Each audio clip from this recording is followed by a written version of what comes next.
Looks like we are live again, and today we are going to be editing another roll. This is going to be a full, in-depth edit. There are going to be some light edits, and today we're just going to go through a roll of Superia X-TRA 800.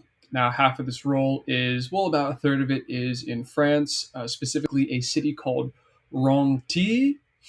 And the rest of the 2/3 of the roll I shot this morning at a digital photo shoot. I decided to get some cool film shots of this model at a swimming pool.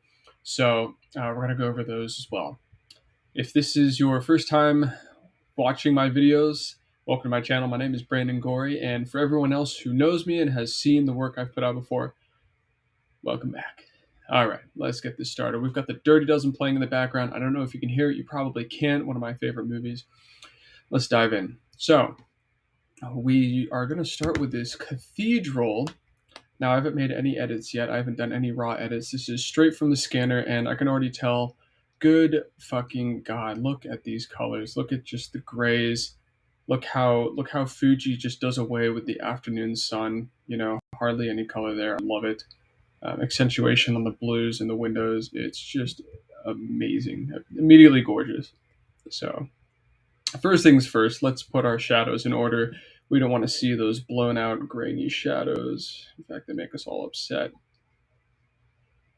I like that. Okay, we can tell we've got some whites in there. Now, if we bring it down, kind of get that nice contrast. That's a really tough choice. So what we're deciding right now is how we want this photo to look. Now, if it were photo accurate, it would be somewhere around here with kind of a higher contrast accentuated by the lines in the photo.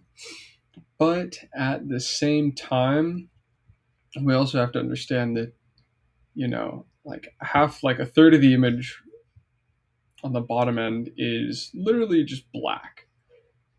So we have to figure out a way to harmonize that. So I'm thinking maybe we just let the blacks have their day and just let them be blown out. And instead of worrying about the shapes, we worry more about the colors. So let's introduce some yellows, and let's just give it the Fuji look, and let's just give it what it wants, which that might be it.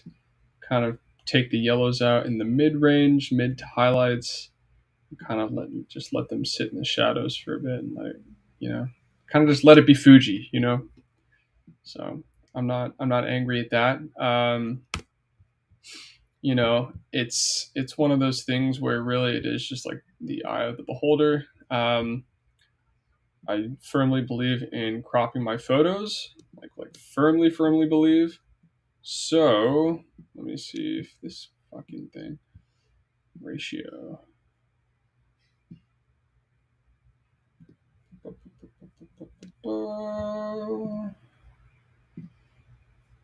There we go.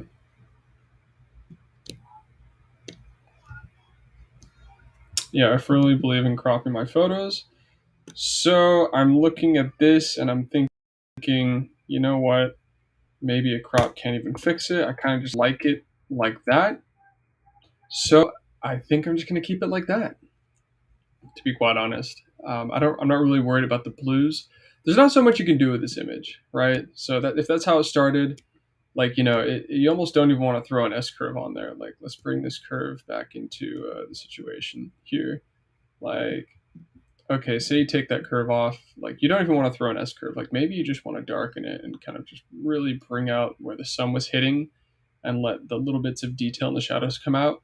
Or maybe you just want to brighten it a bit. I mean, it's a difficult photo because the devil's in the details, and we're shooting on an SLR on older film with high grain. You know, you're just not going to get those details. But no harm, no foul. You're on vacation. I was on vacation. I just wanted to take that shot, and I'm really stoked to have it back. All right, this shot, sick. You know, I remember this shot. We were in a cathedral in Saint-Omer in France, and I remember seeing this lady, and she was looking at the placard And this, this cathedral dates back to like the 1400s, the 15th century. And I believe King Louis the 16th actually celebrated one of his victories in this huge hall, which you don't really have that much context as to how big it is, but just know that King Louis was in there. A jumped up Frenchman. All right. So we've kind of straightened it out a bit. We can do Command Shift A, go to our camera raw, and we can go to geometry here. There's geometry. Hit our A, and immediately it gets rid of any, watch this.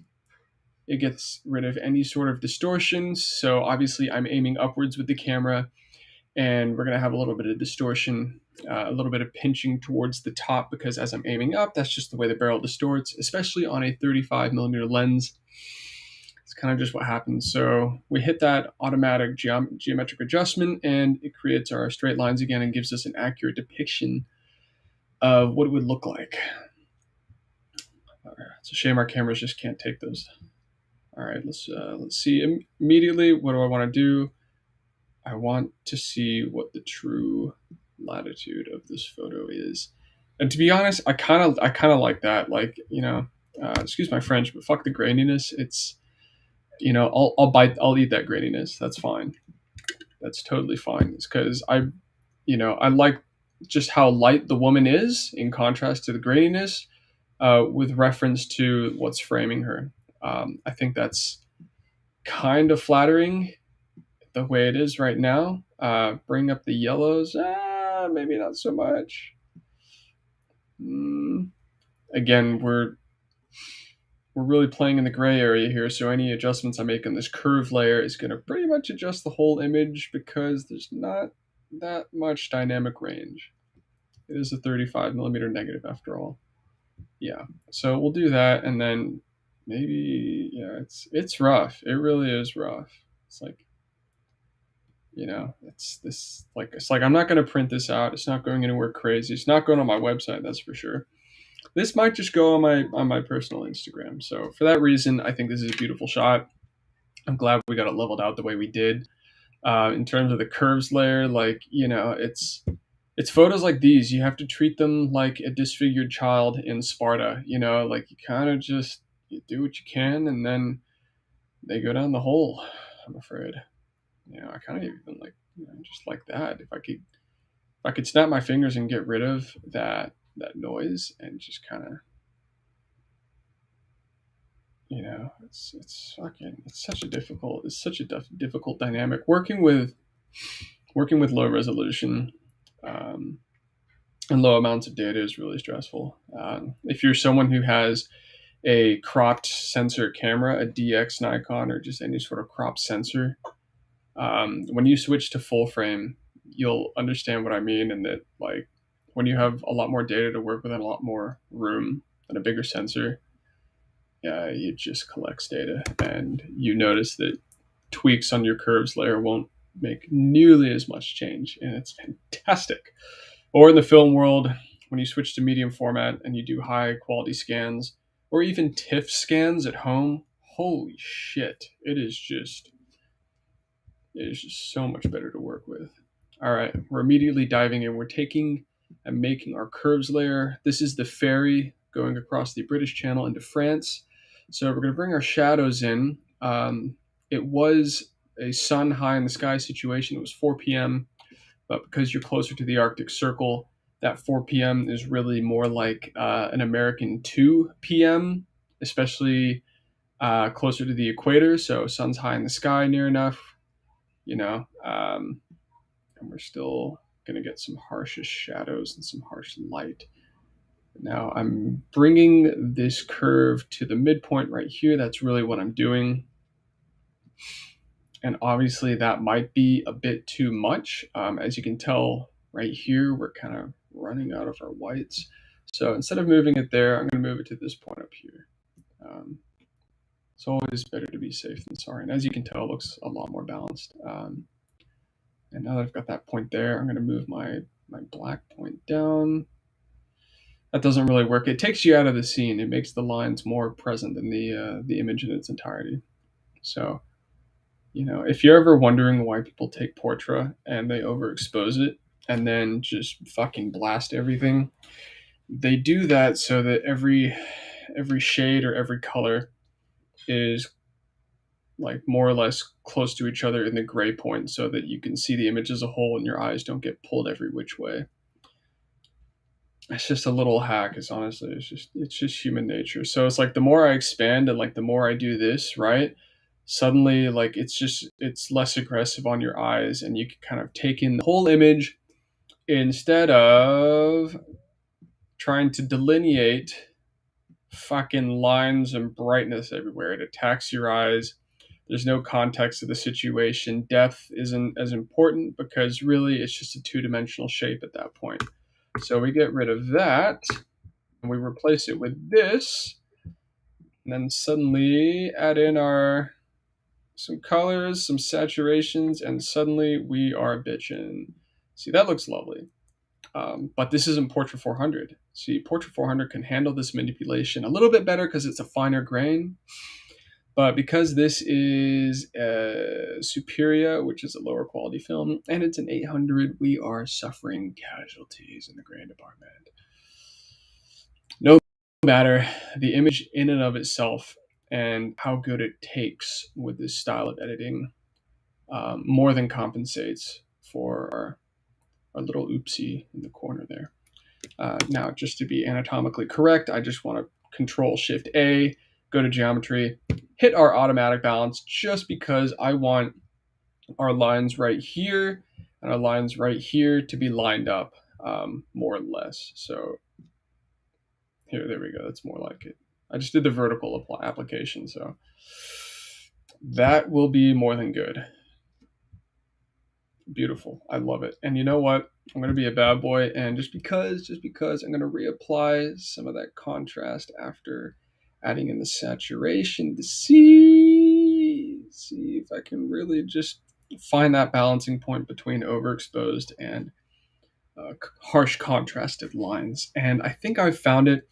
And you know what? I really do like how this red point in the bottom, in the left bottom third, because it really is it's your left lower third as it intersects.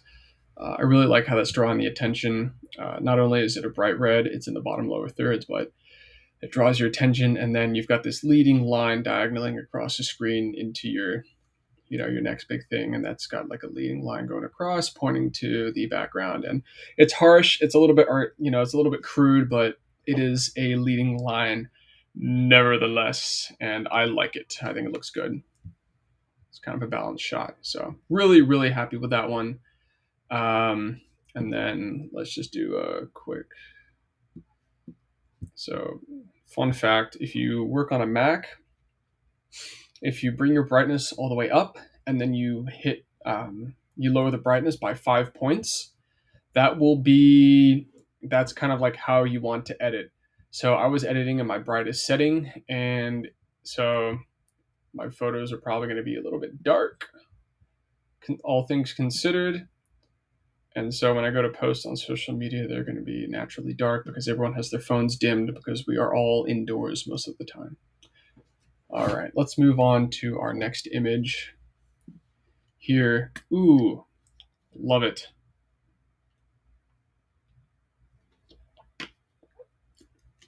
So we are on the upper deck on the backside of the ferry that is leaving France. Yeah, I faux pod at the beginning. I said that we were leaving England to go to France, and it was the exact opposite. So I do have more roles, specifically like all shot in France. I just have yet to get them developed because I didn't label them. So long story short, I've got about 8 rolls of Superia 800, and none of them are labeled. So it's really just, I take one to the lab every now and again, and they turn it around. It's a fucking 45-minute process and scan turnaround. So it's absolutely insane. Lago Vista Film Labs in Austin, Texas. Those guys really hook it up. Specifically, the one guy who works there, Richard. Great guy. Okay, enough whispering into the mic. I'm making a quick edit here. again, I mean, it's not really my favorite image to be honest. I just wanted to kind of set an example. It's severely underexposed, and you can tell it's underexposed because let me get rid of that brightness setting because it is extremely grainy.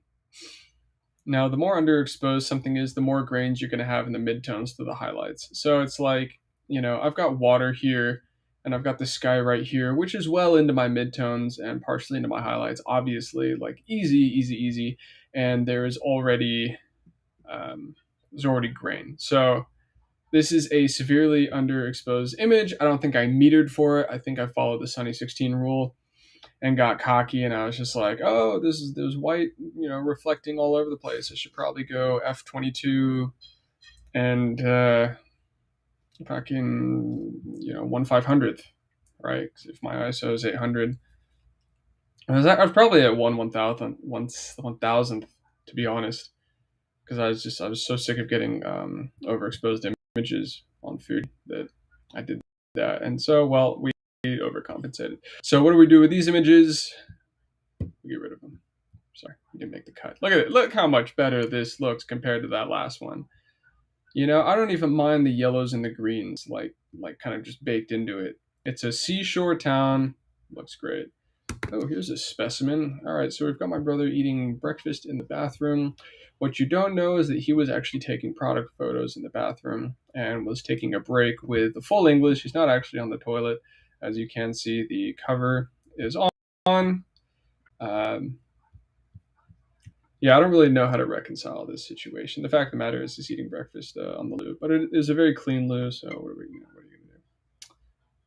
going to do? Again, this is kind of just one of those images where the value of the image, it comes with the context of knowing the person. So there's no way that I'm going to edit this image to be a good image, right? So this image serves its only purpose that it serves is for my memory and for my enjoyment, right? And like that's how you have to define some of your images, right? Like if you go out with a point and shoot, there are guys that literally go like to fantastic places with their point and shoots and they just dick around with it and they make a collage and it's just like, fun memories, they're in Spain, Milan, wherever the hell. And then there's other people who like are just like, I'm going to spend $3,000 on a point and shoot and take better photos on this point and shoot than you will with your DSLR. So, there's two types of people, and this photo falls in the first category, which is I just want to take a photo of my brother eating in the bathroom. I thought it'd be funny. And it kind of is. He doesn't look very pleased. Yeah. Okay. Moving on. Ooh, this is an interesting shot. So, a little bit of context here is I was in England taking some product photos out in a wheat field, and I decided, okay, I've got my film camera on me. I've got a prop. It's kind of an interesting place. I'm not going to be in a wheat field, like thick, illegally in a wheat field ever again, or at least I'm not planning to for a long time. So I thought to myself, let's just snap a shot. We've got nice symmetry going on here. We've got some nice layering between the table, the wheat, the clouds, and the trees, and we've got a nice kind of like rule of thirds thing going on between those layers. And we've got a clock that disrupts the rule of thirds and is the obvious center weight subject. All that's to say, I just wanted to take a photo of the clock, and I like the colors at hand. So we're going to go ahead and adjust just to make our lines nice and even and neat. I mean, like a lot of people, I know I used to think this was kind of like cheating, and I no longer think that because I'm like, look, like, like it's a film shot. The lines being balanced are the least of my worries. That's an implied correction. Just like if someone's skin tones are red because you decided to shoot with really bad film, like, you correct their face. That's just an implied correction. So don't ever get in the habit of questioning yourself as to whether or not you should use automatic line straightening, because it's just one of those things that you don't want to get caught with your pants down taking awful photos because you decided to leave it lopsided. All right, so just like every other photo, we're playing with the curves here, and what we're looking for is we want to reach our black point in the most minimal but natural way possible, while maintaining highlights, obviously. I love how the colors really come out with this curves layer. You know, it's nice and flat. That's what we like. There's not a lot of grain that you can see immediately, so this was exposed fairly decently, probably under by a little bit, but once again, I was trying my hand at the Sunny 16, and I wasn't too worried about metering. Now, I think we're gonna bring back some highlights, but we don't want to get it to the point where it looks like it's just a scatterbrained image.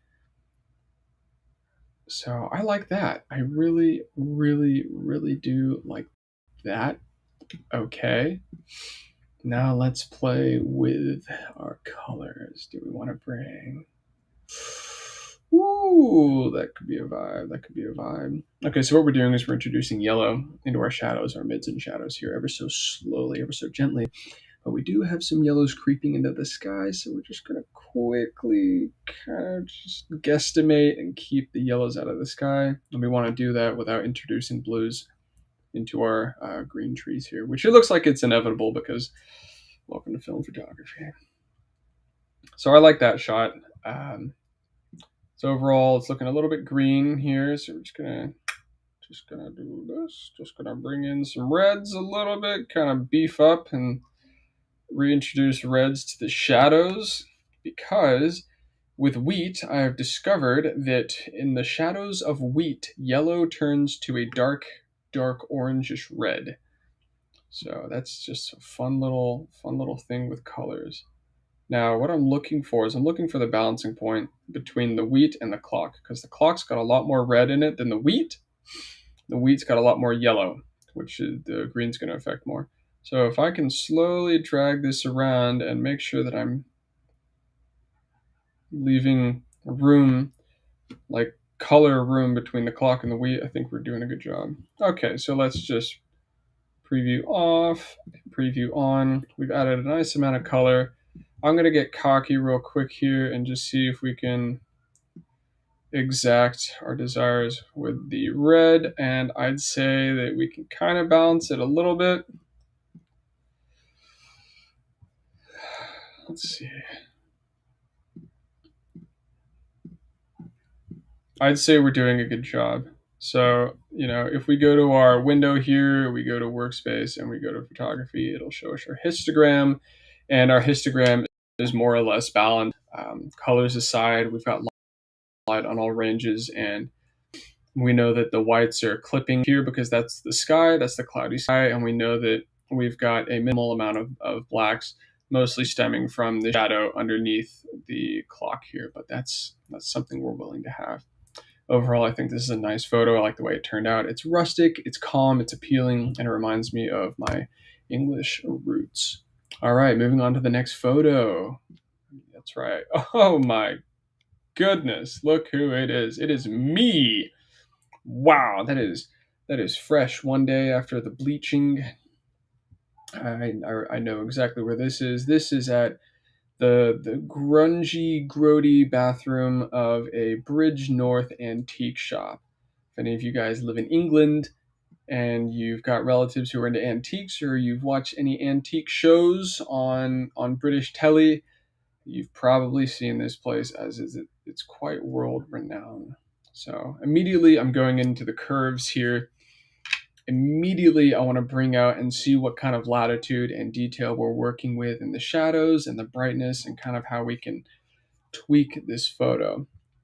So I'm going to bring my curves all the way back out on the lower blacks area, because I think I'm going to tweak the shadows with the color instead, and by darkening the colors, I will inherently introduce shadow, so I don't want to make it too contrasty. So what I mean by this is, as I'm moving the reds in, this way it is actually still getting darker. So I don't need to futz with my shadows too much because I'm already doing it right here. I like that. I like that a lot. I don't like that. Let's bring yellows in. Oh.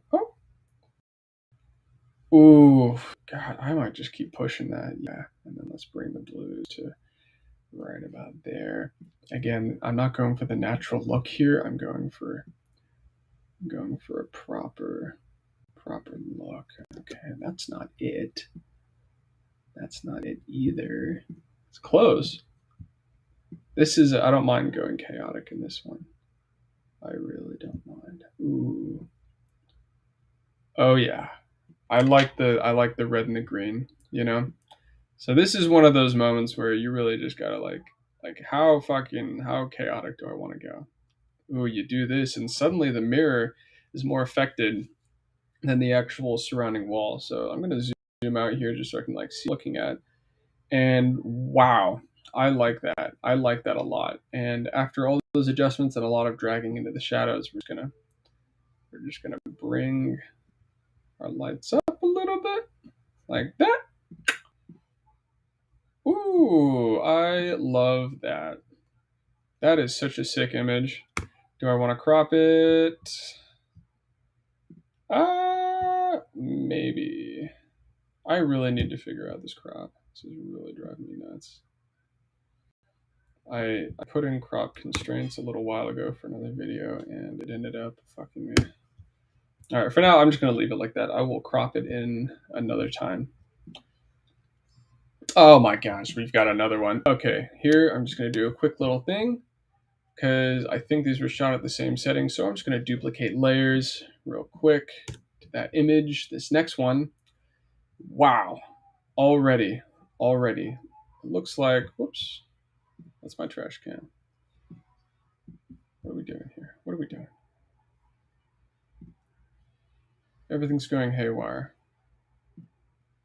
Can I just, no, I guess not. It's really annoying.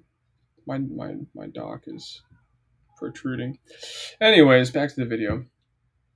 Let's see. So we copied the layers over, but it's looking like they're a little bit, there we go. That's what I was looking for.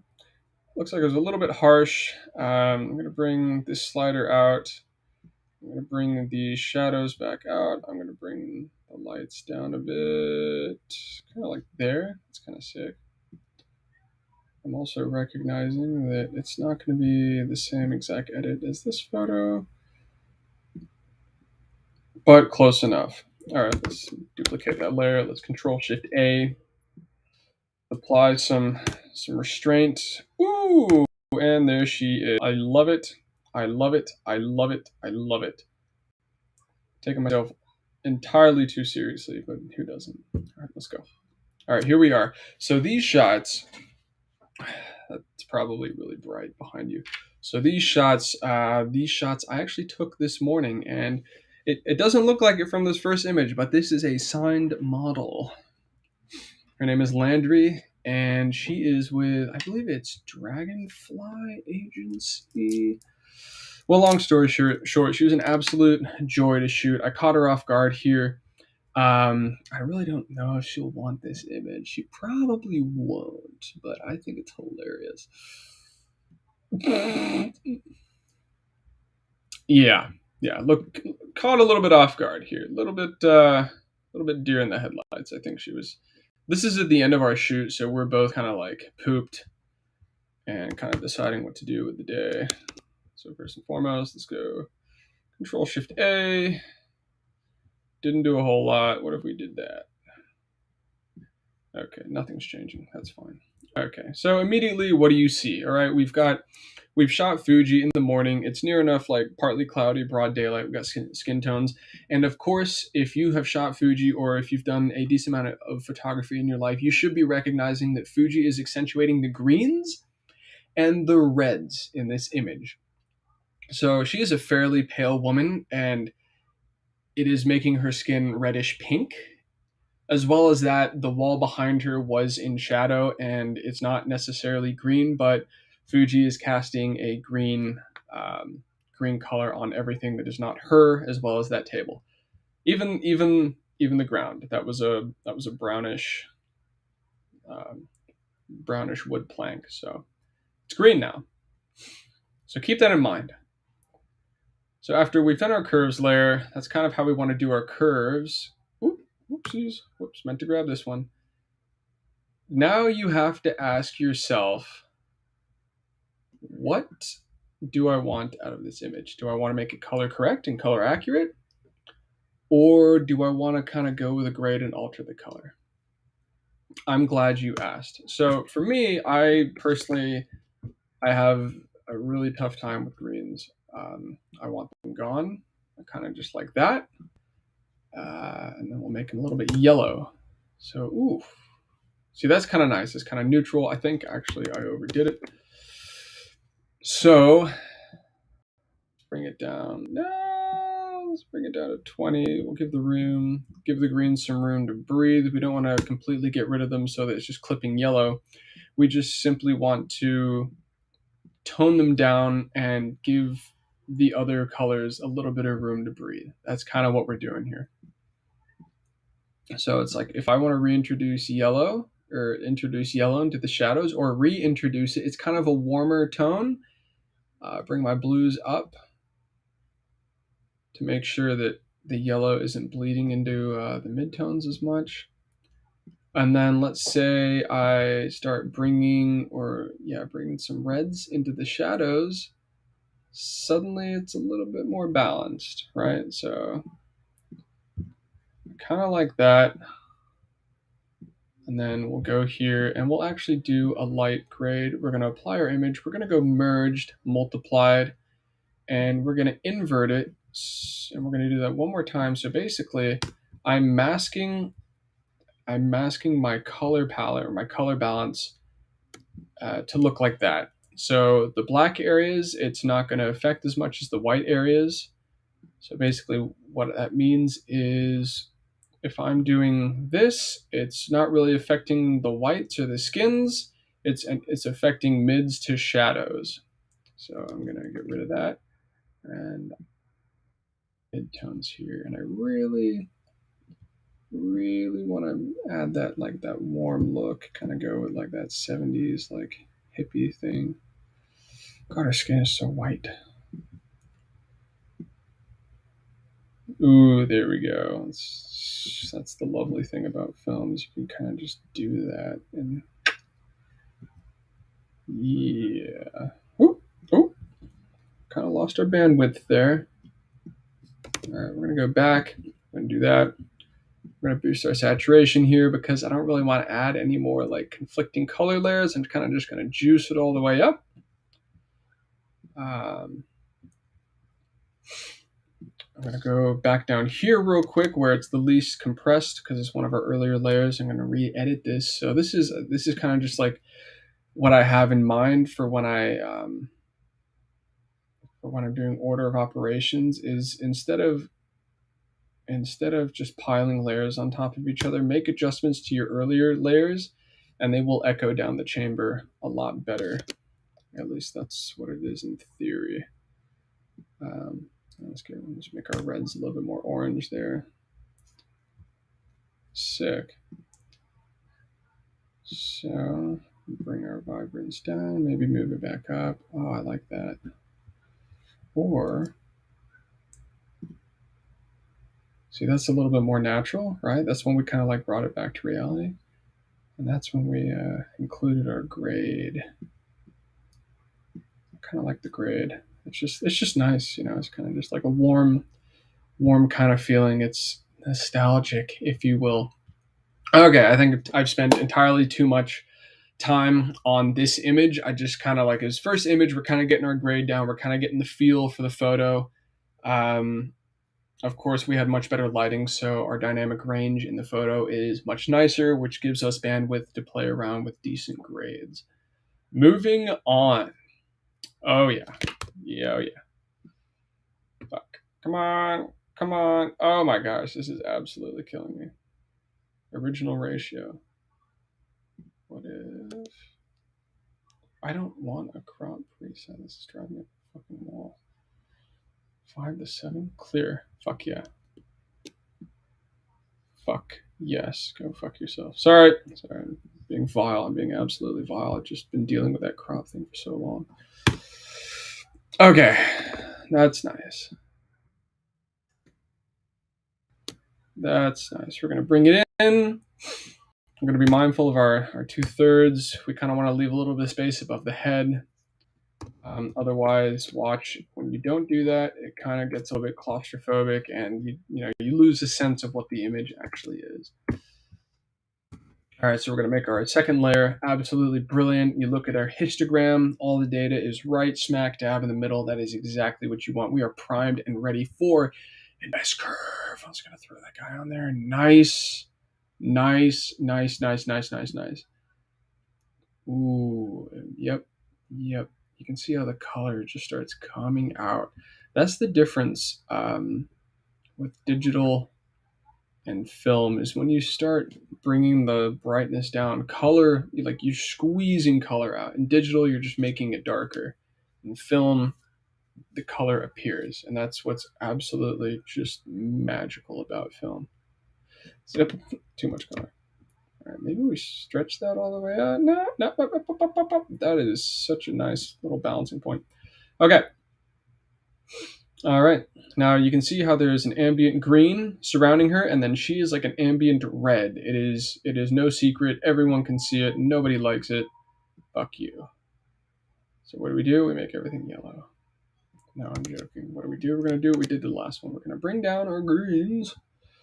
We are going to just a little bit. Now remember, we cropped it so we don't have much foliage in this. So we're going to bring down our greens, and it's not going to affect the gradient of the foliage, which has tons of yellows. Instead, it's going to kind of even out our photo altogether. And then just because we know that down the line as we add our edits, that the red's going to pop out when we manipulate the skin, we're going to take our reds and kind of turn them not only down, but what's left into oranges, so that when we reintroduce those reds later, it's not going to overwhelm the photo, kind of like we did there. Good God, I am not doing her justice there. That's not her fault. That is my fault. Okay, so now that the greens have kind of been toned down, we've got a much clearer image, and it is ready for some yellows. Ooh, yeah, nice, nice. Actually, I don't want to do curves for the color here. I'm going to go straight into a grade. So like we did before, we're going to apply our image with a multiplication, blending, invert it, and we're going to do that twice.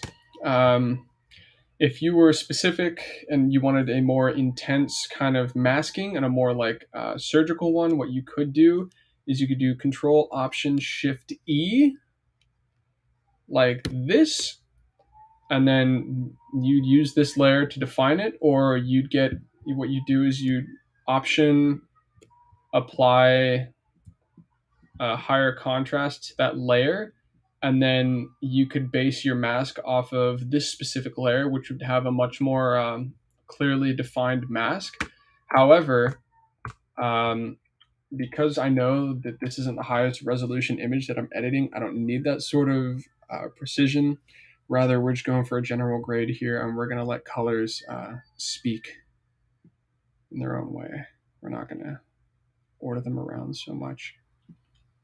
And that's like when you shoot black and white as often as I do, you start to like respect colors less, because you see colors as a distraction. You know, it's like this image could be like 16 different grades and it would still look okay. You know why? Because the shapes, the lines, and the composition have already been taken care of. That's why. So it doesn't really matter the grade. Black and white reveals all. That's all you need to know. All right, now I like that. I kind of like the balance of the colors here. That's kind of what that grade was going for. Took it from a blue, reintroduced the yellows. I'm gonna add more yellows. I'm gonna add a little bit more reds, probably a lot more yellows, and then we're gonna punch those colors up. And you can see as I punch those colors up, because I edited the layer 0 copy a little while ago, those reds aren't showing through nearly as much as they would be, which is, see if I get rid of it, the reds are pink.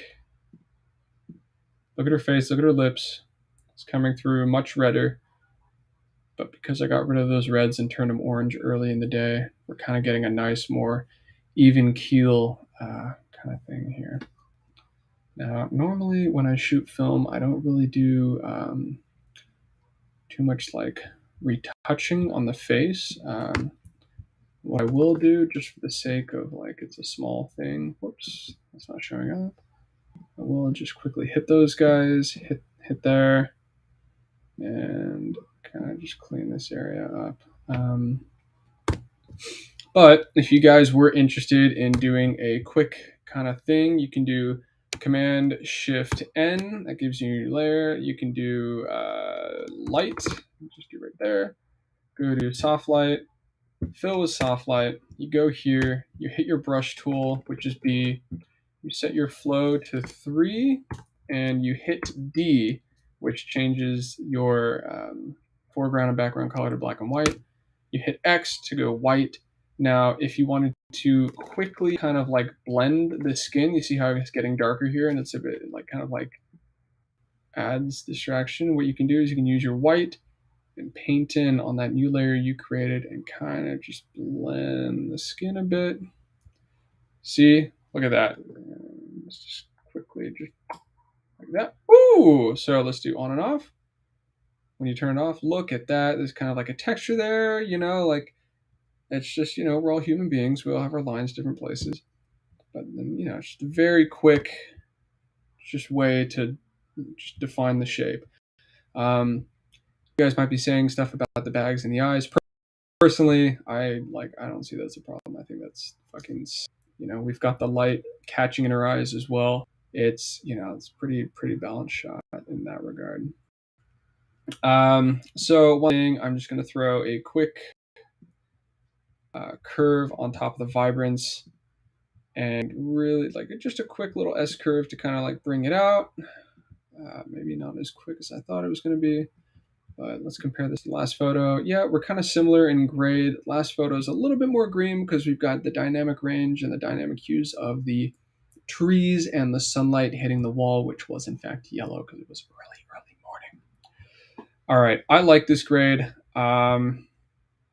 One more thing I'm going to do is I'm going to punch yellow in earlier in my layer tree so that it can really get picked up by all the other layers that are going to affect yellow. So again, I'm being mindful of how I'm compressing my photo with color. And that means I can get rid of this curved layer and quit compressing that way. All right. Not bad at all. I really do like that. I just don't want to stop editing. It's crazy. Okay, let's go to the next photo. Ooh, that's intense. Okay, so I'm getting fairly confident with the grade I've got going on here. So what I'm going to do is I'm going to do a little shortcut because I don't want to like go over each specific photo. So I'm just going to copy all my layers onto this next photo and kind of give you guys an idea of how you can grade your images quickly. Because when you open up a new stack of images, really what you're doing is you want to create a grade for each situation. Otherwise, you're going to be there for 5 hours editing a single roll. But, you know, if you're grading each individual one with high care and high detail, especially if it's medium format and you're doing like studio shoots or you're doing stuff that you expect to sell for prints, like you just don't want to be in that situation. You want it to be quick. You want the first 90% bulky stuff to be quick and instant. And you want the next 10% of work to be diligent, detailed edits.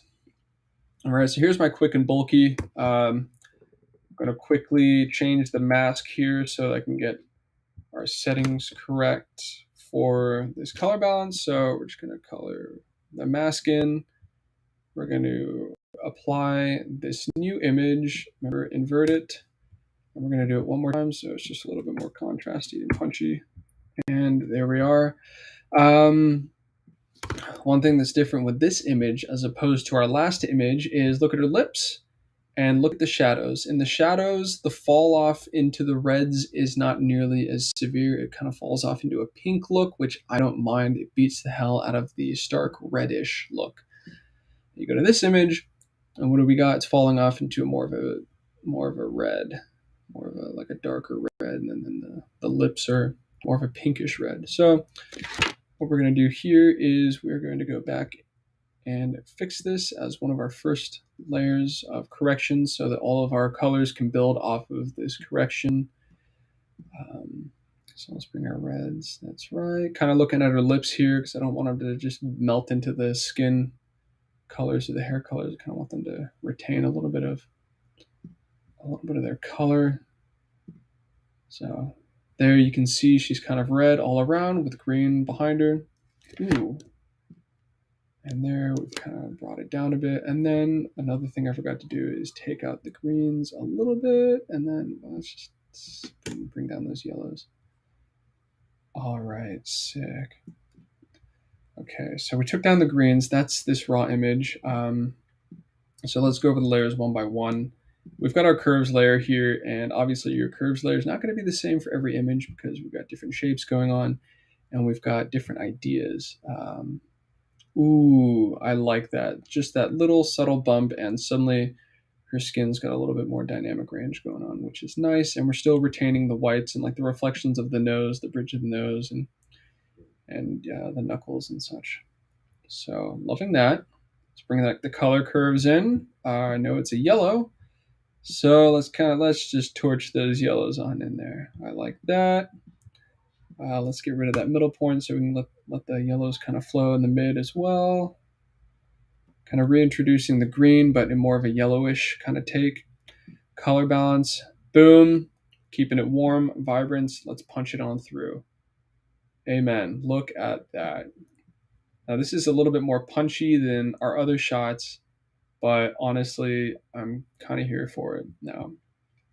If I was going to be a strickler, what I would do is I just make a quick curves layer, invert the mask, grab my paintbrush, turn the flow to 5, and make sure that paintbrush has the white foreground selected. And you know what?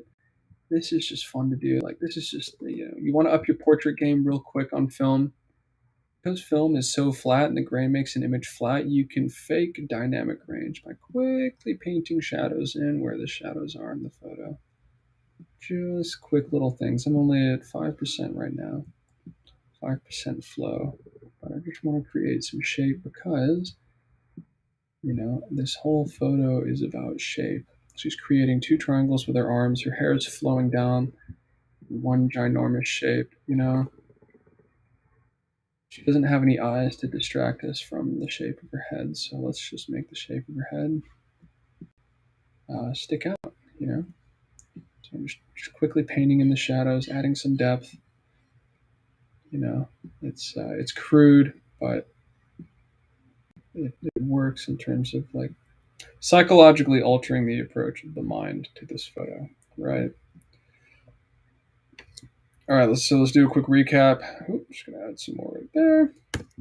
All right, let me get rid of this curves layer to show you that's before, and that's after. It's like it's a night and day difference, and it's gorgeous, right? Let's play with what does black and white look like, right? So black and white, you bring down the greens. Nope, bad idea. It's starting to clip.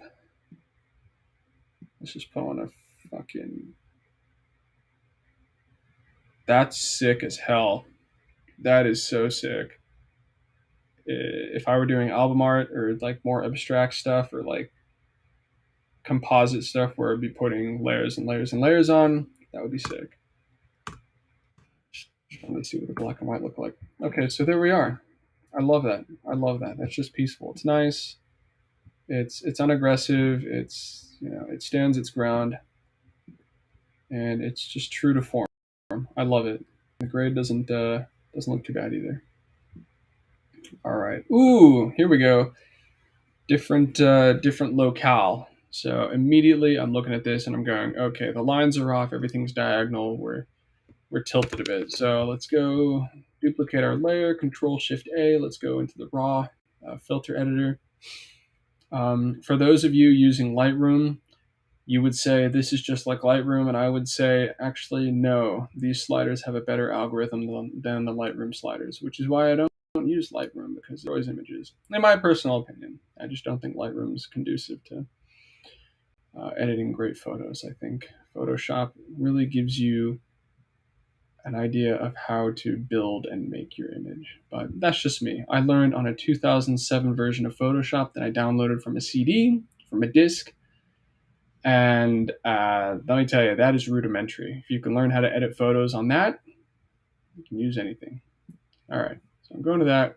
We've done that. Let's Ooh, let's get rid of the background and let's crop.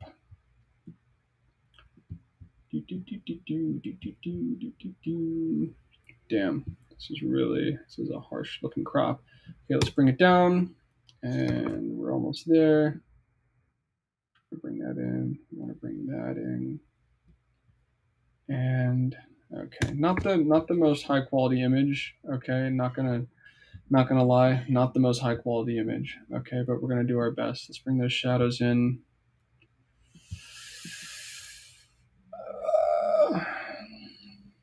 Okay, you know what? I didn't even shoot her in focus. I'm not going to waste y'all's time. Okay, we're going to exit out of this image. Yeah, I don't even think she'll like want that. I don't want it. Okay, moving on to the next image. Cool. Okay, so let's duplicate our layer here, and then let's bring it into the geometry. We're going to see, look at that. Boom. Before, after. You've got lines and lines, and it is a 90-degree angle. It is gorgeous. While we're here, let's just do a quick little look-see. Anything we can help? No. So we don't want to use too many of those slides. And I don't think we're going to have a problem with the reds this time. I really don't think so. But just in case, we're going to go down a nice 10 points. We're going to go to the hue and bring it up to orange at a nice round, even 10 points. Okay. That's just in case. Let's introduce some curves. I'm looking at her skin. It's kind of white. It's kind of blown out. So let's see if we can bring that back. Nope. All right. That truly is blown out. It's crazy how part of the image is part of the image is black, and then the other part of the image is pretty much overexposed. It's kind of crazy how that can happen, but especially that early in the morning.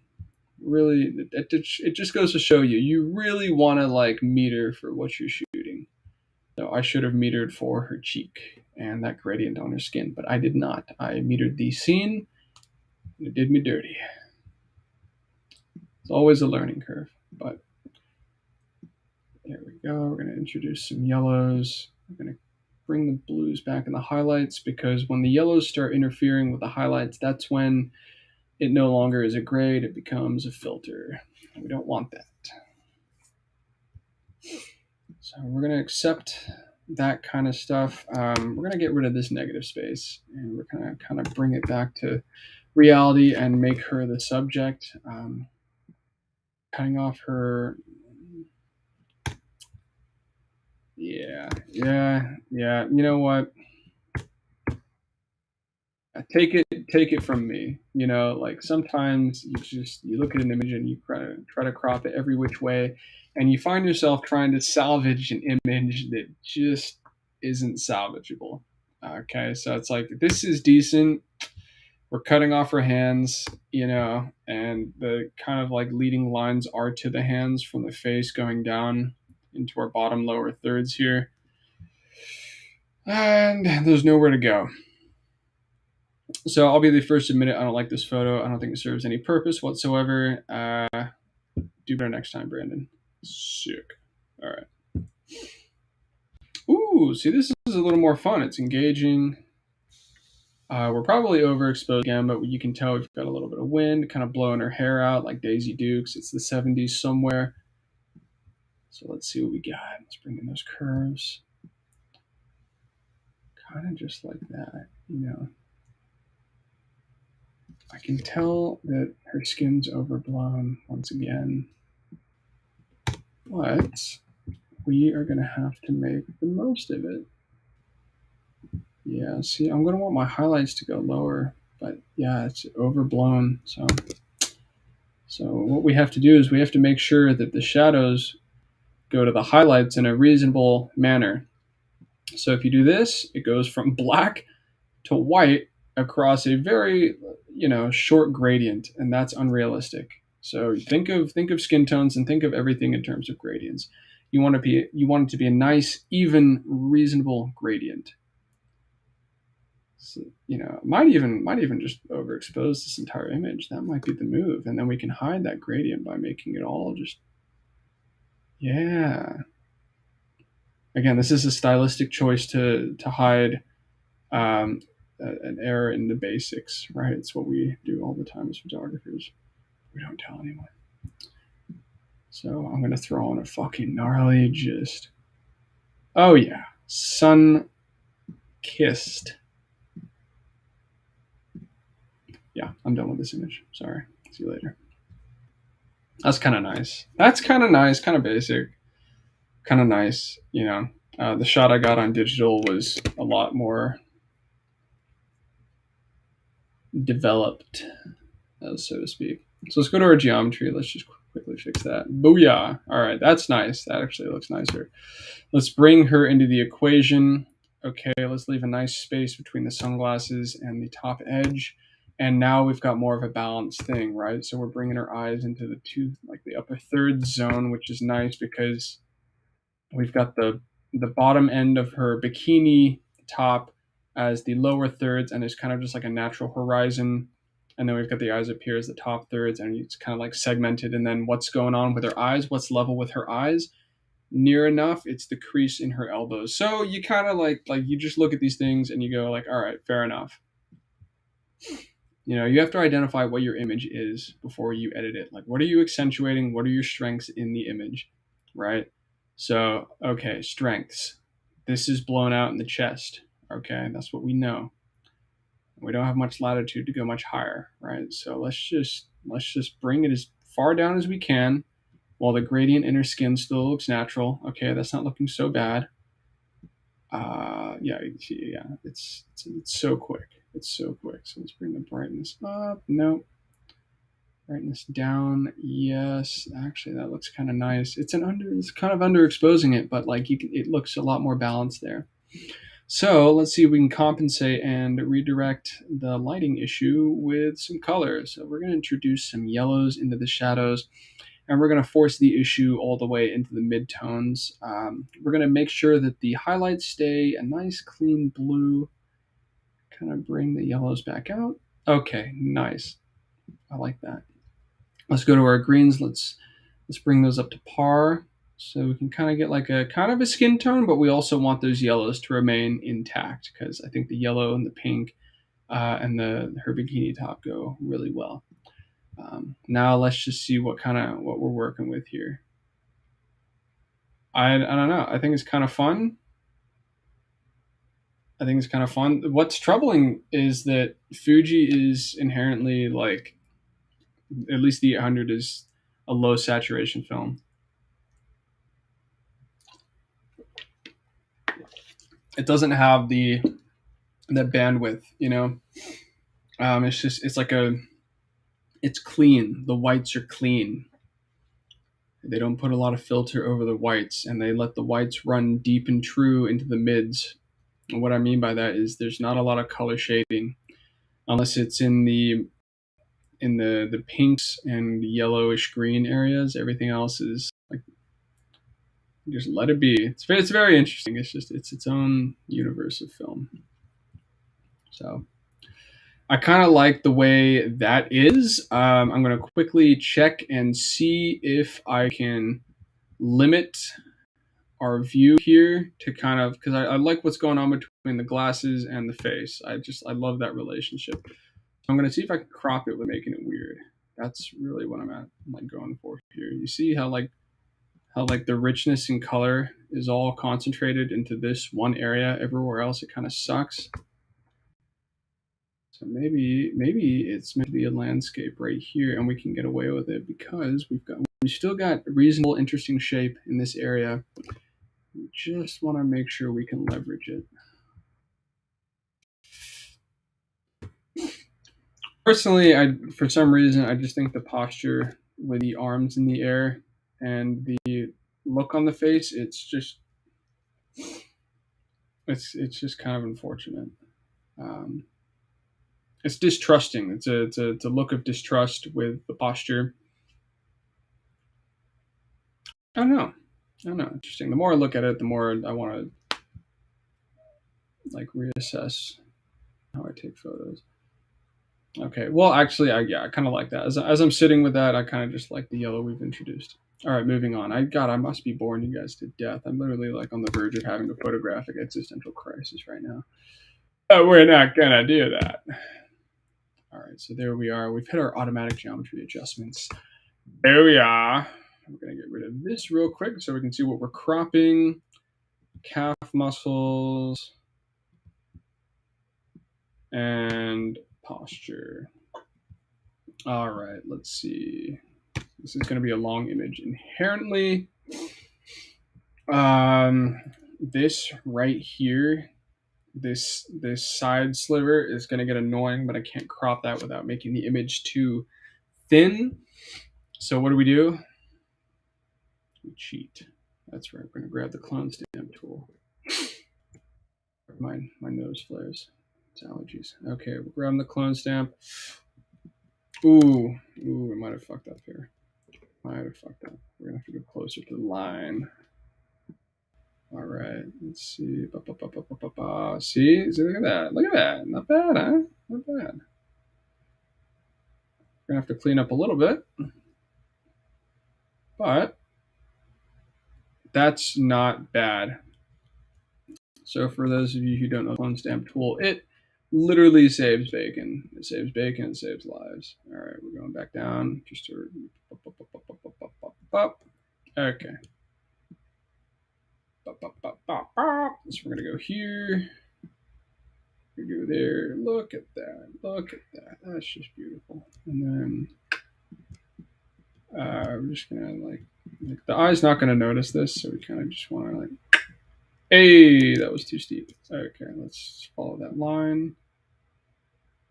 All right, that is sick. That is just so sick.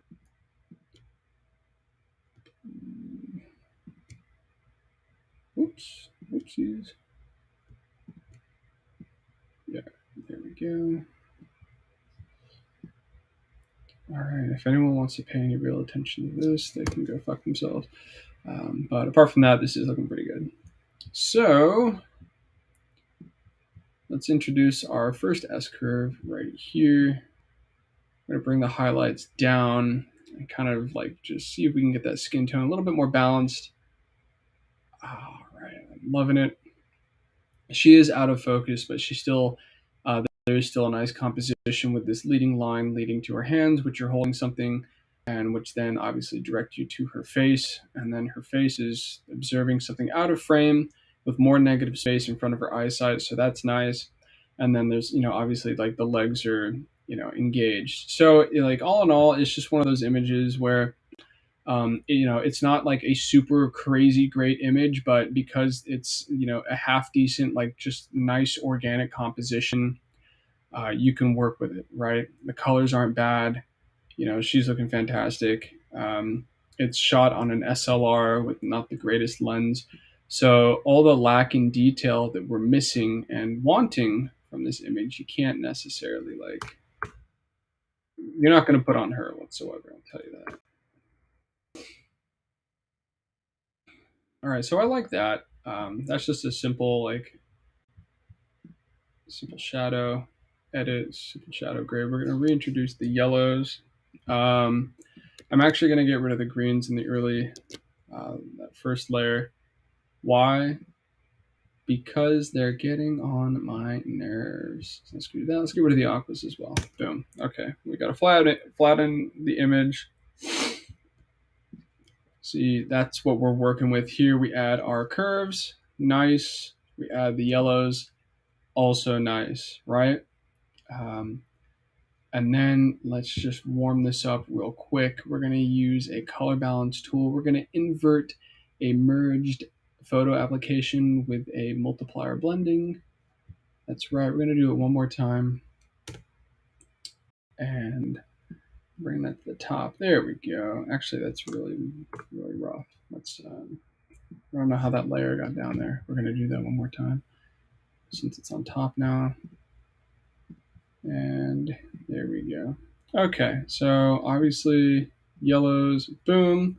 Introduce our reds for that nice kind of feng shui there. And let's just put in some greens. We'll introduce greens on the top instead of from the bottom. And that's just a nice even, warm grade. Not bad, not bad. This is a silly image. Can't get around that. This is a silly image. It's overblown, and the value in this image is wholeheartedly in the silly face she's making, and that's really it. Can't say much there.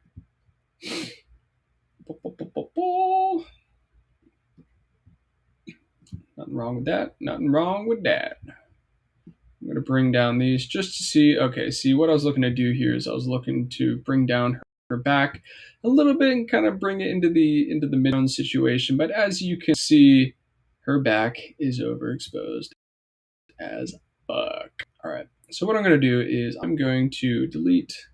Well, I'm not going to delete it because I have to send this to her later, or at least I want to. I think she'll find this image pretty funny. But what I am going to do is I'm going to move on to the next image. And here we go. This is more like it. So I'm going to do that. I'm going to do that. And I'm going to guess that the 2/3 will land on her eyes if I bring this to the bottom. Close enough. What are we working with here? Right there. Sick. Okay, let's balance this image real quick. Let's hit geometry. Let's hit automatic. And by the way, if there's anyone watching this currently right now, I am using Restream, and I'm going to have to toy with it a little bit because I can't see comments or anything. It is literally just me speaking into a microphone and editing on Photoshop, and I just assume that there's someone watching. So I'm going to give Restream another couple tries, and if that doesn't work, then I'll probably find another solution to host Google Live sessions for editing and otherwise. All right, moving on. So what we've done is we've done a geometry grade here, and now we're going to add a simple curves layer to adjust for shadows and make our lighting changes. The cool thing is, as you can see here, all the data is very much in the middle. It drops off at the last second in our highlights. Probably overexposed by one stop. Again, when you expose for the scene and it's kind of like a cloudy day and you're shooting a more than not Caucasian woman, you're going to run into these problems. So what we're doing is we're going to darken it, but not past the point where it looks like we've just thrown a crazy contrast on her skin. We're just going to do it so that we can kind of bring our image into our colors and our darkness and our blacks into the fold here in a more natural way. So now that we've got that going, we're going to Command Shift A. We're going to go to our color mixer. And we're going to bring down those greens. Why? Because these are trying colors right there. Okay, we're also going to bring down the yellows just a hair because we're going to reintroduce those later as kind of a grade. So we don't want them creeping into places we don't want them in. It's basically going to give us more control down the line. Right, okay, so there's our image. Right. So we've gotten the greens out. We've made the image a bit darker. Right, a lot of shadows.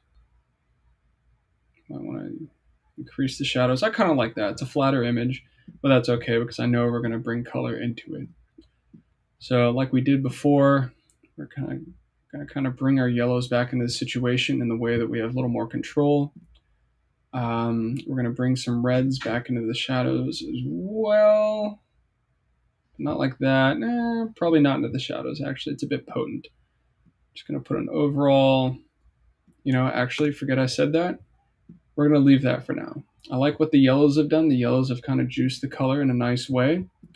The rest of the grade is we're going to do an inverted multiplication merged overlay on our color balance mask. So now we've got our inverted selection of shadows on our mask here. And then when we go to color balance in our midtones, we're just going to boost those yellows and then add those reds in as well. That's going to give us kind of like a nice 70s filter look, ooh, even right there, right? It's just, we can even go like magazine cover, I kind of like that, actually. That's ridiculous. But we're going to build that back in again. Okay, so we're going to go with the yellows, the reds, and you know what? I like where that is in terms of color balance. Is there enough color for me? No. So the colors that we've created by taking the yellows and the greens out of one of our base layers and then reintroducing them as a kind of overall grade. I like that sort of control. And then what we're going to do is we're just going to punch the colors that we've added in like that. And I think that gives us um, a lot more of a flattering image. Now, real quick, couldn't help but notice that there is a floating thing in the pool. Just going to get rid of that. It takes 3 seconds, and boom, we're done. Not bad. You know what? Actually, it's kind of just right. No, we're still not there. The fly in my room. I want to kill it. Anyways, I like that. I like that. That's kind of just nice. So good vibes. Good Fuji vibes. Oh my goodness. All right, I'm not going to take you guys through that whole rigmarole. Instead, we're going to select, duplicate, and we're going to bring them all in because I know the settings I shot this at, and they were the exact same. So we're going to go to our color balance here. We're going to use our brush tool and repaint in that mask, all white. We're going to reapply our mask here. I'm going to do it twice. Now, the only thing that I need to be wary of is the curves. As you can see, it's a lot brighter in this one than it was in our previous edit. And so it's because there's a lot more data hitting the white point. So I'm going to get rid of that, and I'm going to readdress our curves. And, well, shit, you know what? Looking at the way this photo is reacting to our curves, I guess it's just going to be one of those images that is going to be brighter than the last. But that's okay. I'm bringing my shadows up, and I'm kind of noticing that I like this image more than not. I'm going to reintroduce some blacks. That doesn't help because it's only hitting the trees. It's making an awkward image. Okay, so that's that. Now we're going to duplicate our background layer. Why? So that we can take out those greens. Nice. I love that. And we're going to bring our reds into the orange zone. Boom. Holy Hanukkah. That's an interesting look. That is such an interesting look. Wow. You know what I'm actually going to do as well? Let's punch up those blues. Let's see what happens when we just punch those bad boys up. Booyah. And actually, let's boost our yellows here. Let's just see what happens. Wow. That is interesting. On its own, that's kind of a sick image. I mean, it doesn't, the reality of it's gone out the window, but it is just, I think it's the chrome. I think it's the reflections in the chrome and kind of just like, this was shot at f4, so f4 kind of does bring her out of the focus zone in a kind of weird way in the depth of field. Let's take away the vibrance. I just want to see like exactly what's going on in this image. Okay, so the color balance actually isn't helping, I don't think. Let's see if we can alter the color balance. It's kind of getting, it's like muddying the water here. So what if, and bear with me, what if we did red and blue and created kind of like a purple? Ooh, that is interesting. Now, what if we use this curve here and made it more yellow? Ah. See, that doesn't compromise the image nearly as much as the grade did with our color balance layer. In this, we can get our warm hues in there, and the shadows kind of contrast with the image because I'm affecting the curves as a whole. So that's again, okay, so this is a reason that I use Photoshop instead of Lightroom, is because you can understand a lot more that's going on with the image in terms of layers and everything. And Lightroom is just fucking dials. It doesn't help you learn very much, and you'll be worse off with it if that's how you learn. Oh yeah, look at that. That's sick. That is sick. Good God. It looks like Once Upon a Time in Hollywood. That's crazy. Now I just want to try one more thing. We're going to introduce selective color where I can really nitpick with these colors. So I'm going to darken the yellows. Okay, that is sick. Okay, we're going to introduce some yellows into the reds and darken the reds. Oh my goodness. It is becoming increasingly psychedelic, but I think I'm here for it. So let's see, with or without. I kind of like the with. It's getting weird. I'm not gonna lie. She's looking like a two-dimensional object that's more or less shaded reddish yellow. So last resort, always got to try these things out. Holy shit, that looks weird. That just, yeah, doubling down on the two-dimensional aspect of this photo. Wow. And that, my friends, is why you don't just keep throwing layers on, because you will literally crunch this image into oblivion. So I'm going to get rid of the selective color. I'm going to get rid of that selective color. And instead, what I'm going to do is I'm honestly just going to throw on like, no, man, I'm losing it. I am losing it. All right, we're going to keep it there and we're going to move on because I have seen way too many changes in such a short amount of time. Okay, nice. Good stuff. Not the best composition, I will say, but it's more interesting than not, right? So we're going to bring this in tight. We don't need that extra space on our sides. We kind of just need that, right? Sick. You look at the histogram, sweet. We've got a little bit clipping in the brightness. It's probably off this chrome here. Nothing's clipping in the black. Absolutely fantastic. I'm going to take a quick second to see what's going on here. All right, and we're back in the studio. Good stuff. I like this image. I love how balanced it is. This is one of the few on the roll that I've actually gotten excited about. I love her shape. I love how there is shadow outlining her jaw, and then there's shadow outlining the rest of her face where, you know, she's catching sort of a Rembrandt lighting and we're on the great side of it, right? We're still got great outlining of her features. Everything's balanced. We've got a nice round skull as her wet hair is dropping off. We've got relaxed, a nice relaxed face, not staring intently in the camera. It's just a pleasing, relaxing shot of Landry, and I think we're all going to benefit from it. So, since we've got that dynamic range, we're going to introduce some heavier shadows into the image. Okay, and because we've got that dynamic range as well, we can kind of bring down our highlights. Yeah, maybe we do that. Maybe we just flatten the image a bit more, and then we will create lines with color instead of contrast. So that's looking good to me. It's looking a little bit unbalanced. I'm just going to bring this right there. Boom. Okay. You know, we're gonna scroll out and kind of just, you see what I mean?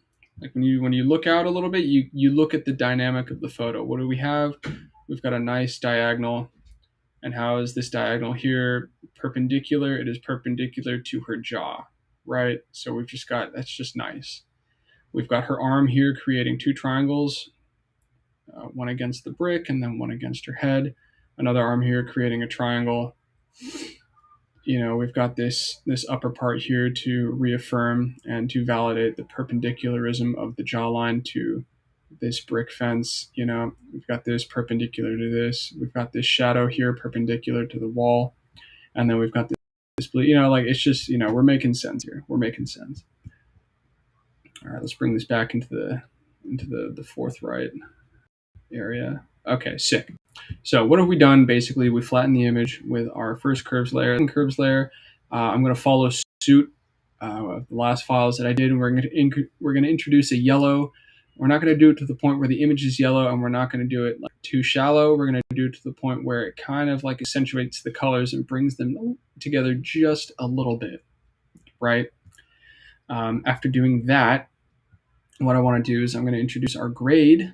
Now, I'm going to apply an image. Basically, I'm going to apply the image contrast and texture to the actual mask of the grade like we've been doing. I'm going to invert it, and I'm going to do it twice because it's a flatter image.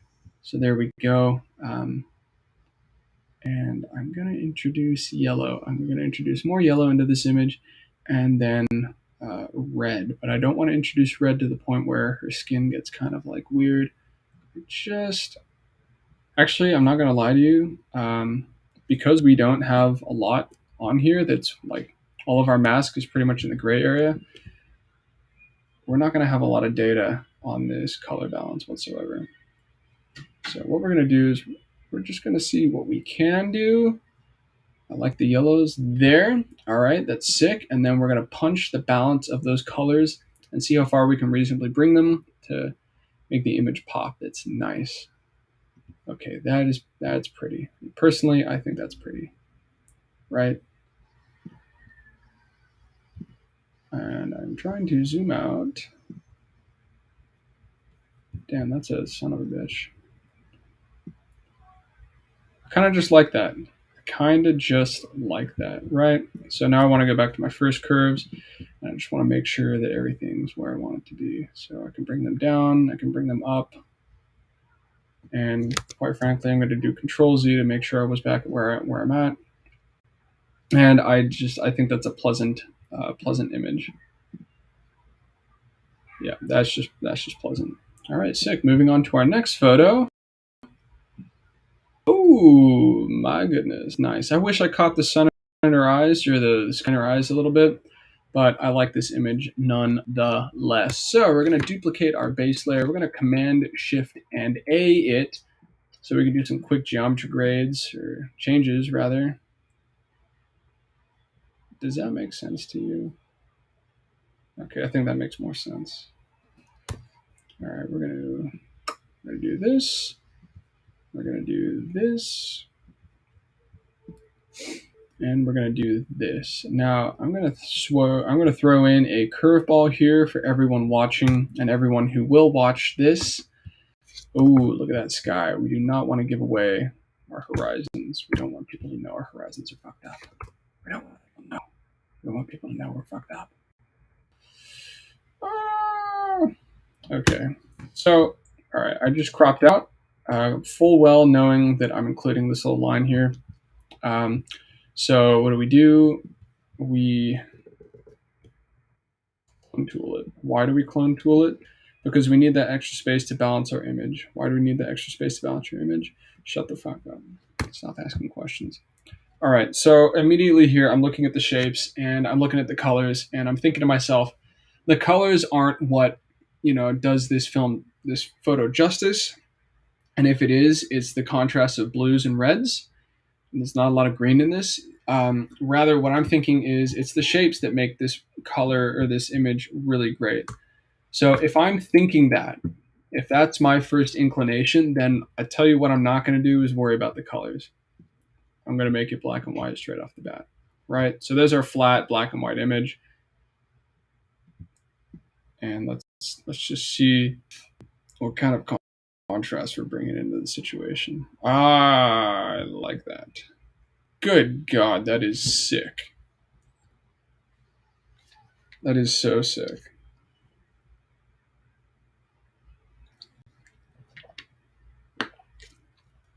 God, I'm just so into these high contrast grades, high contrast looks. All right, so what can we do with black and white to make this photo look even more enchanting? The fact of the matter is not a lot. And why? As I'm realizing why this isn't looking so great, I'll tell you why. It's because these bricks, you can't tell with the color, but you can immediately in black and white. The bricks, the hands, and the chairs are all competing in the same amount of brightness as her face. So what does that mean? It means that as much as you want to define her face, there is not enough dark space framing her, right? It's too much chaos. It's distracting. Ironically, the part that should be drawing you in, the darkness of the eyes, is met with the darkness of the water, and so it just loses its significance in terms of what's in frame. So we're going to throw our black and white idea right out. We're going to crop this baby. Not crop, I mean we're going to curves layer this baby into what we think it should be. And damn, it is such a shame the sun didn't catch in her eyes. No bother, we're going to try something real quick. All right, so this is a quick trick for any of you who are interested in anything like this. Let's do 81. So we're going to do a 100% circle right here. There we go. Now, when you do not have light and you want light in someone's eyes, this is how you do it. Why did my doorbell just ring? That is fucked up. Who uses doorbells anymore? All right, no worries. Okay, we're gonna bring this into the pupil. And I'm gonna have it hover kinda right there. Okay. Bring it down just a bit. Sweet. Okay. So that's in a good spot. We're gonna use a mask. We're gonna flip it to black. We're gonna cut it out. Cut it out right there, kind of just along the eyelid to kind of have it make sense. And then check it out. We bring it down, not to 0, but to right around there. And then we're going to blur it. Oh shit. Oops, I blurred the mask, not the actual thing. All right. You know what? Fly, get out of here. Okay. Now we don't want too much because usually light sources have a kind of defined edge. We just want to make it so. There we go. All right. I'm about to, you little bastard. All right. So scroll out. And it turns out that was too much. So we can always bring the opacity down right until it makes sense. And I'm thinking 18%. That's kind of what we're going to do. Okay, so that looks decent. It kind of reintroduces light. It gives it depth into her eyes instead of them being dark. So we're going to duplicate that layer. And my roommates are having a fucking grand old conversation, as they should. It's a Wednesday, for goodness sake. I think they just got off work. Let's see where that is. I like that there. We need to just bring it up a little bit. Sick. All right. Now, naturally, because that eye is a little bit more in the shadow, we're going to turn that one. We're going to turn the opacity of that one down a bit. But like when push comes to shove, that's just a way to put light into someone's eyes. I think the overall balance of this photo is not bad. Could I introduce some yellows and make it more interesting? Yes, but I don't think it's really worth it for this image. So I'm going to move on to the next image. Okay. For the interest of time, you guys have seen me edit quite a few photos that are within the same sort of color range and color palette.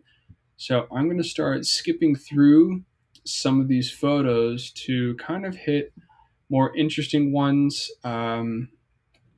That might be a more interesting one. That's kind of an interesting one. You might do that in black and white. And then, I actually don't like that, believe it. No. Yeah, let's edit this one. Hey, how you doing all? Dude, I honestly, I have no idea if there's anybody watching right now, so. But, okay, so it's meditative. Where are your keys? They're in my pocket. Hold on just a second. Here you go. Ah, no sweat.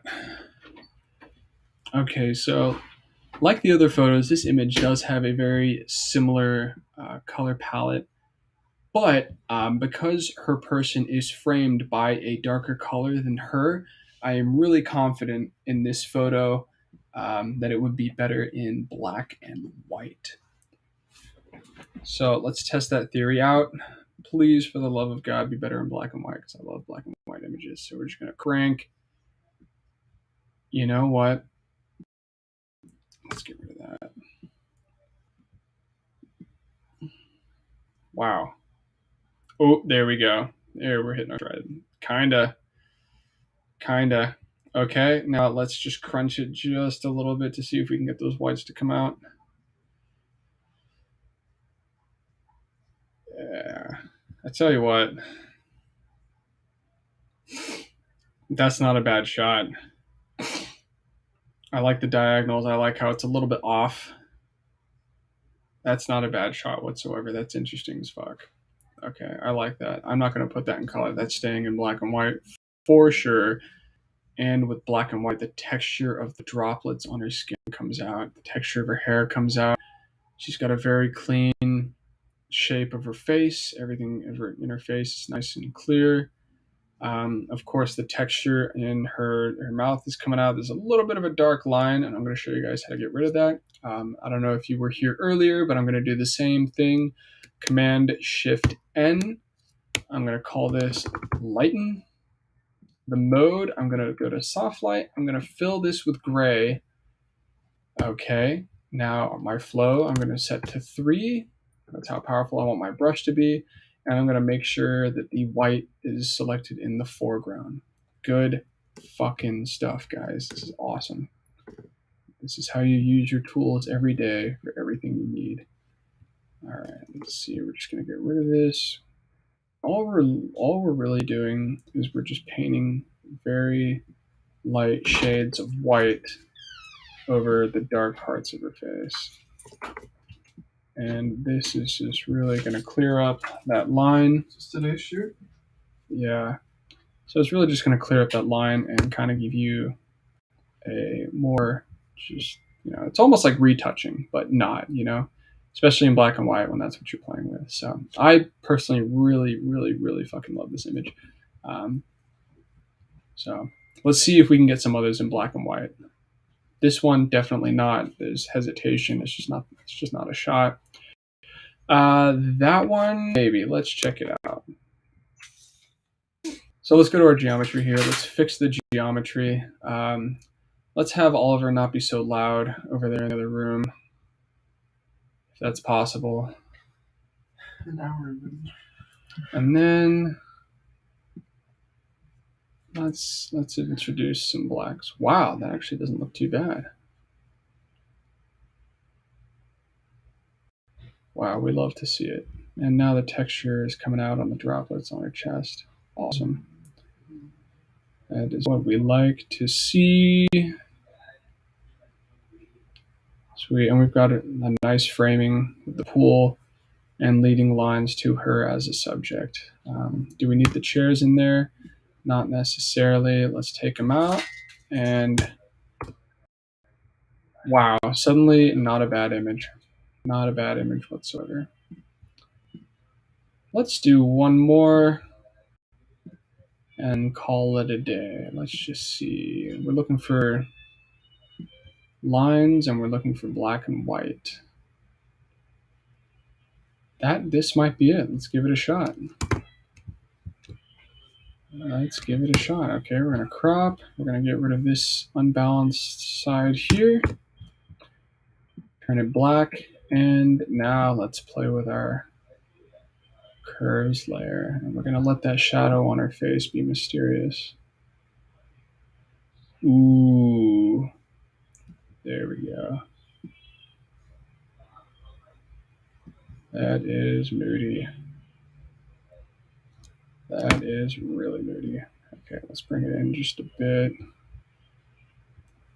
How much negative space do we need to let the subject breathe? That's always the question we ask ourselves.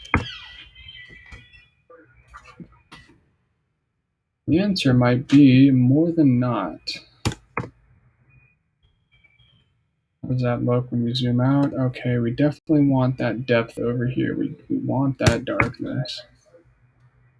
And even though there's more space over here than over here, this lightness gives the illusion of a more weighted side. So that's just a fun little thing that happens every so often.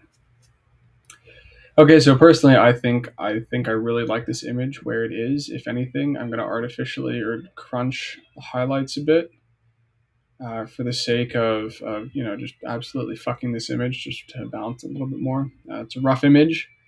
I kind of like that aspect of it. It adds to the mood, to the grit. So that was my Superia 800 roll. That's an hour of editing. I hope you guys have enjoyed the video. I know that if you guys are watching this at a later time, you might find it interesting. You might learn some new things about Photoshop. But otherwise, I'm going to try to do one of these at least once a week, if not once every 2 weeks. I hope you guys have had a good